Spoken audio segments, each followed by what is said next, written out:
Frequency Podcast Network. Stories that matter, podcasts that resonate. You know, if there is one thing that I learned this week, it's that no matter how weird you think this world is, it can always get weirder in a hurry. But there is bad weird. The things are going to be terribly difficult now weird. And then there are stories like this one. Guelph police say there have been at least 7 of what they call large-scale thefts of butter in the last 10 months, including 2 this month from North End grocery stores. Yes, butter thieves are on the prowl across Ontario. And we're not talking about a few bars of butter here. Oh no, it's thousands of dollars of that sweet, sweet yellow gold. And it's not just a couple of heists either. They keep happening for some reason. These crooks can't be caught. So, why butter? Why is this so widespread? Who's behind it? Where does the butter go once it's been stolen? Is the stolen butter in the pastry that you're eating right now?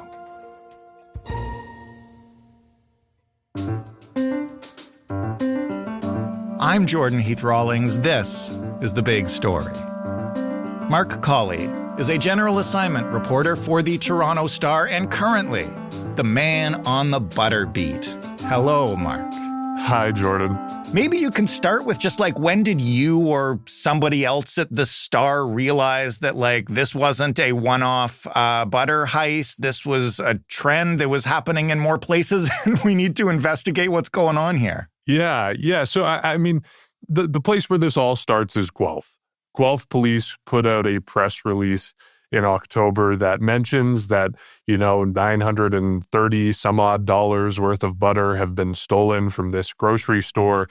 And it's kind of a run-of-the-mill press release other than the fact that there's butter being stolen, and that's weird. But the thing that gets really weird is the longer you read, you come across this paragraph that tells you that there have been 7 large-scale butter thefts in Guelph over the past year.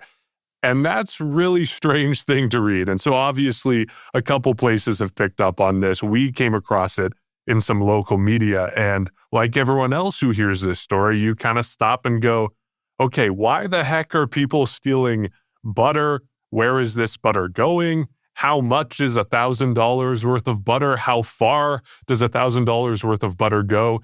There's a multitude of questions that emerge from it. And we had to jump on it. Yeah, well, I'm going to ask you a bunch of those questions. But to start, you mentioned 7 in Guelph. I know there's been some elsewhere too. What do we know about the scale of this? Give us a sense of that. Right. So the number actually now in Guelph is 9. It was 7 when they put out that press release, and then they got a couple more reports.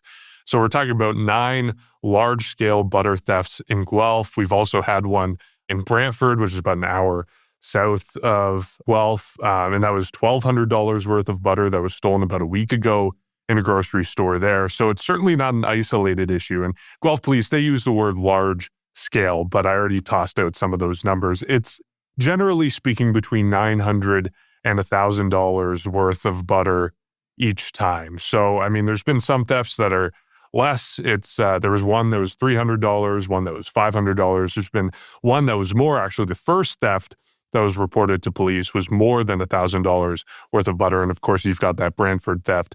That's about $1,200. But generally speaking, we're talking $900 to $1,000 each time. And there's been 9 separate thefts in Guelph and then 1 since in Brantford that we've heard about. Okay, since you mentioned it, I will ask, what does $900 or $1,000 worth of butter look like? I'm picturing it in sticks here? Yeah. So, I mean, please talk about how the fact that the thieves have taken just cases of butter. So within each case, you've got individual sticks like you would buy from the grocery store put together. Those are all put on a shelf in the grocery store. And then thieves have just walked out with a whole case of these. So in one case, it was 3 entire cases of butter. And I mean, you can do the math on it at home. It's about $7.50 right now for a pound of butter. So if you're stealing $750 worth of butter, that's 100 pounds of butter. And so if we're stealing $1,000, it's a little bit more than that. So regardless, it's a lot of butter. You mentioned they would just walk out with them. What do we know about how exactly these heists occur? Like, how does one make off with 100 plus pounds of butter? By the sounds of it, it's not all that difficult. A lot of these thefts are pretty brazen. So what we do know, the typical pattern of the thefts in Guelph, according to Guelph police, is that there's two men who enter the store separately. They meet up inside. They toss some butter in a cart or in grocery bags or whatever, and then they just leave out a door. In some cases, it's as brazen as walking out the front door without paying for this butter. In some other cases, they use an emergency exit. In one, they used a receiving door.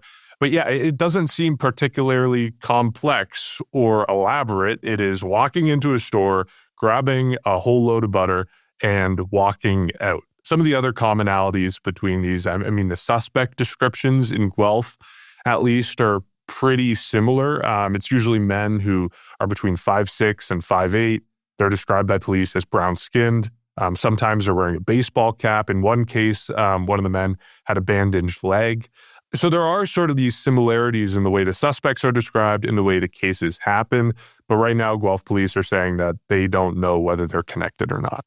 So this is the money question, I guess. Why is it butter? Surely there are things that are less heavy and awkward that are worth more to carry out of a store. Right. Yeah. And not just that, but easier to store. Right. Butter does go bad eventually. It has to be refrigerated.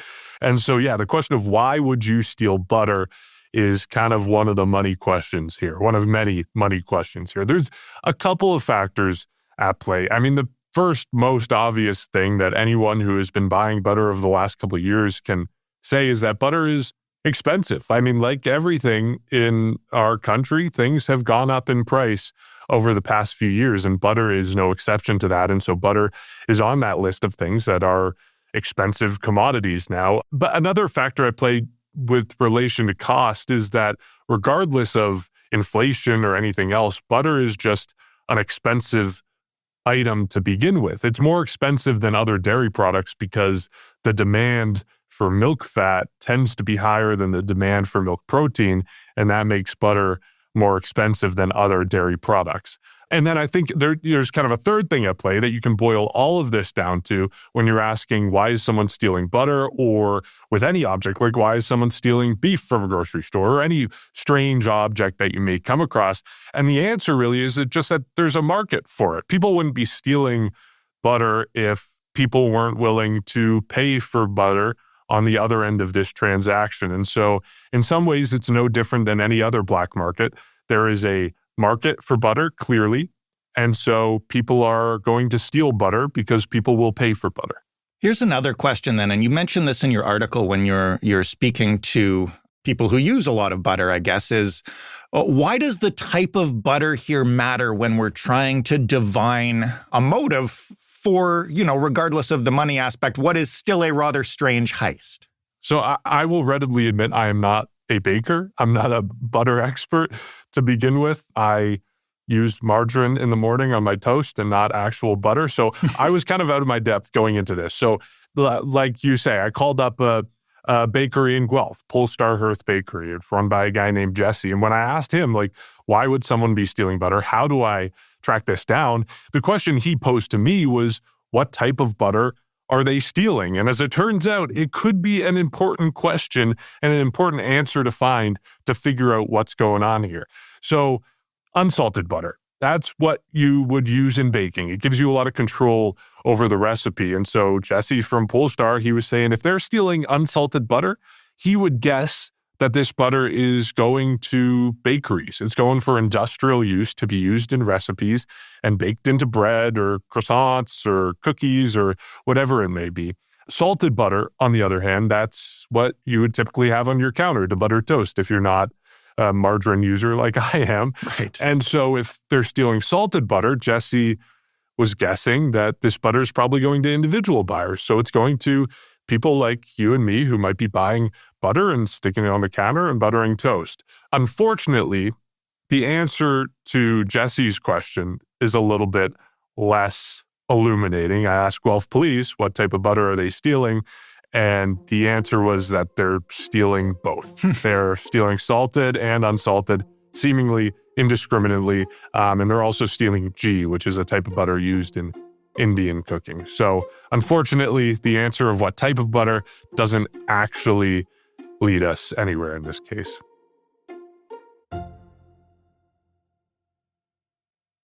I want to ask you again about logistics, because you mentioned the logistics of the thieves getting out of the store with this kind of stuff. You also mentioned that, butter needs to be kept cold. What would someone do with that butter immediately after stealing it if we're talking about 100 pounds of butter? Like, what kind of timeline are we talking about? Where do you put it? So this part of the investigation, we don't really know. Guelph police haven't shared much past the fact that this butter is being stolen, how it's being stolen, and the fact that they suspect it's going to some sort of black market. But obviously, we know the realities of butter. I mean, you have to refrigerate it. Theoretically, someone could be freezing it and offloading it slowly to, as we talk about individual buyers, you could be driving it directly to a business somewhere in Guelph or in, Windsor or in Sarnia or in Toronto or in Ottawa. You could be driving it directly to a business and selling it right to them, and it gets baked that same day into a loaf of bread. Like, we really don't know what happens immediately after. What we do know is that after these people leave the store, the butter tends to be, in the few cases we have details on this, loaded into a car and driven off. But we talked about the quantity of butter. So Jesse from Polestar, he uses about 100 pounds of butter a week. And as we talked about, a pound of butter going for $7.50 right now. So $750 worth of butter a week. So that gives you an idea of how far this butter would go and who could be using it. But yeah, we really don't know many of the logistics that are happening immediately after that butter leaves the store. You mentioned that police won't say if this is connected, but that some of the suspects at least appear to share similarities. Has anybody been caught? Has anybody been charged? What do we know about any of the alleged crooks? Yeah, so 3 people have been arrested in these thefts, and all 3 of those arrests came from the very first reported theft. That was, as I mentioned, December of last year. It was 8 hours to Christmas Day when, at a grocery store in Guelph, there was 2 men who walked out the front door, loaded butter into a vehicle, and drove off. As Guelph police tell this story, the grocery store reported it to police. Police were proactively deployed to another grocery store in the area that they thought may also be a target. And lo and behold, when they arrived, they found a similar vehicle also being loaded up with butter. And at that point, they arrested the 3 men who were involved. It was a 25-year-old, a 29-year-old, a 40-year-old. All of them were from Brampton. One of them provided a false name to police. They were all charged with theft under $5,000. And then they were all released with a pending court date. That date came, and that court date went, and these 3 men were nowhere to be found. And according to Guelph police, there are now warrants out for their arrest. So we don't actually really know anything from these 3 suspects who have been identified to Guelph police. They probably would have gotten answers to a lot of the questions we're talking about now. Why steal butter? Where does it go? What are the logistics of this? But unfortunately, those suspects have missed their court date. They are now on the run, and they are wanted by Guelph police. Do we know if they might still be out there stealing butter, or are these different people? Yeah, we don't know. So Guelph police say they're treating each of these thefts as distinct events. They can't really say, at least publicly right now, whether they are connected or not. But certainly if you're sitting on the outside looking in and speculating, some of the things add up. Some of the suspect descriptions are similar. The way this butter is stolen is similar. And then you can also ask yourself the question, just how many people out there are stealing butter on the regular? Like, how big could this group be? But no, that's pure speculation. We don't know whether this is connected in any way, whether the suspects are the same or different, or whether they're part of the same group or not. One of the last things that I want to ask you about is just the optics of where this butter goes into whom. And as I was reading your story, I kind of had these images of the old mob movies like Goodfellas, where organized crime is kind of moving stuff into the back of a restaurant and people are buying it at a huge discount out front. And is that happening at a bakery somewhere? Yeah, it could be going to a bakery.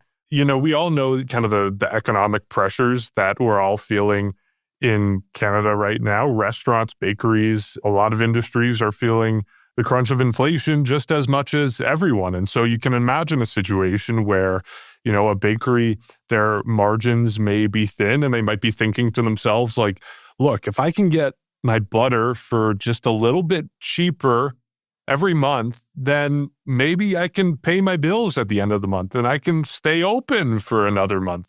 So you can kind of see this situation where, yes, it makes sense to buy black market butter, but it also may be going to individuals. Guelph police readily point to Facebook Marketplace. If you look up Facebook Marketplace right now, you can probably find a few listings for butter on there, salted, unsalted, G. And so this may be someone who's stealing this butter and flipping it on Facebook Marketplace to individuals, people like you and me, who are buying your butter and, under a lot of the same conditions, again, looking for a lot of these household products that they can get for cheaper because wallets are a little bit tighter right now. So you can see sort of multiple avenues and ways that this butter could be flipped and where it might be going. Last question, because you've mentioned it a few times, that everything is more expensive these days and everybody's feeling the pinch. Is it only butter? Have we started to see any other household items or sort of items that might be a little too expensive for people to afford in a regular budget being stolen at similar scale and resold or whatever? Yes, we definitely have. If you talk to the Retail Council of Canada, they say that retail theft has become a multi-billion-dollar problem in Canada. Retail theft happens all over the place. So that's, shoplifting is the most obvious example of that, but there are more organized instances, and that's what appears to be happening right now in Guelph and what is happening elsewhere as well. So I spoke to a food economist at the University of Guelph, and what he said is that thefts like these typically target low volume, high cost items. So that's something that isn't going to take up a ton of space, something you might be able to slip into a backpack or your pocket or down your pants and is going to get you a lot of money, right? It's pricey. So for food, a common target is beef. It's something that matches that profile of low volume. And yet if you're stealing a steak, it might be quite a pricey grocery item. But it's not just food, of course. There's other stuff being stolen. So the Retail Council of Canada, they say that baby goods are a common target, diapers, formula, razor blades are another one. Again, if you think small but expensive, razor blades fit that perfectly. Generally, anything you see extra security measures on in a grocery store or in a store writ large, it's probably a frequent target. But it's not just normal things like this, right? We can kind of understand why someone might be stealing razor blades or some of these things. There are a lot of weird thefts that happen. So $70,000 worth of pistachios was stolen near Waterloo, Ontario. $8,000 worth of live lobster was stolen in New Brunswick over the summer. Even butter has been stolen at scales, 200 times larger than what we're seeing in Guelph. There's $200,000 worth of butter stolen in Trenton, Ontario in 2021. Wow. The thing about these strange thefts and these large-scale thefts is that it is, for the most part, cargo theft. So that's someone stealing something, a truckload of something from a truck yard before it makes it to the grocery store. What's kind of unique about the butter thefts in Guelph is that it's happening off a grocery shelf, and it is happening, 9 times over the past year. So we might see the butter locked up like the razor blades. It may be headed that way, yes. Thanks again for doing this, Mark. Thanks so much, Jordan. Mark Colley, reporting for the Toronto Star. That was the big story. For more from us, you can head to thebigstorypodcast.ca. You can also shoot us feedback anytime to let us know what you think, or to suggest an episode. After a week like this, I would appreciate more suggestions like the Butter Bandits. Makes me feel good heading into the weekend. Hopefully, it does the same for you. You can always find The Big Story in your favorite podcast player. If you haven't checked it out yet, you might want to check out Seeker, Seekr, where you can also find The Big Story and a whole bunch of other podcasts. And you can ask your smart speaker anytime, any place to play The Big Story podcast, and you'll find us there too. Joe Fish is the lead producer of The Big Story. Robin Simon is also a producer here. Matt Kesselman handles our sound design. Stephanie Phillips is our showrunner. Mary Jubrin is our audience development lead. Diana Kay is our manager of business development. I am Jordan Heath-Rawlings, your host and executive producer. And together we are Frequency Podcast Network, a division of Rogers. And we will also have an episode of In This Economy for you on Saturday, an extra little treat, something happy on Sunday, and we'll be back with a fresh big story, probably not as fun as this one, but probably more newsworthy on Monday. So we'll talk then.